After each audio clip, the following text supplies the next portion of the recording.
HRJDO news report के मुताबिक वासा HDA corruption का मरकज़ बन चुकी है, जबकि चीफ सेक्रेटरी सिंध ने गैर कानूनी तौर पर वासा MD को मुकर्रर किया हुआ है और उसके अलावा मुकम्मल शहर गंदगी की नज़र है, जिसमें सिंध हुकूमत एंटी करप्शन बराबर की शरीक हैं।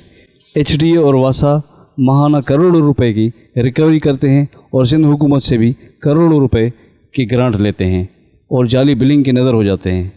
HDA और वासा ने जालसाजी के तमाम रिकॉर्ड तोड़ते हुए HRJDO न्यूज़ एंड करप्ट अनासर के ख़िलाफ़ मुकम्मल रिपोर्टिंग की है। सारे बच्चे बीमार हो रहे हैं, बच्चे गिर जाते हैं, ये कोई सफाई करने नहीं आता इधर। काय की गवर्नमेंट है, इस काम की नहीं है गवर्नमेंट। ये देखें, आप खुद देखें, इधर देखें, इसमें जानवर मर जाते हैं, कचरा नहीं उठता है, बदबू होती है, तो ये तो सांस के जरिए अंदर जा रही है, तो ये हम लोगों के लिए नुकसान है। जब ऊपर से डंडा मिलेगा तो वो खुद में खुद काम करेंगे, ना कोई भी नहीं करेगा जब डंडा ही नहीं मिलेगा। गंदगी तो रहती है, गंदगी तो सफाई होती नहीं है। सफाई के मामले में कोई भी नहीं आता, किसी को भी कह लो।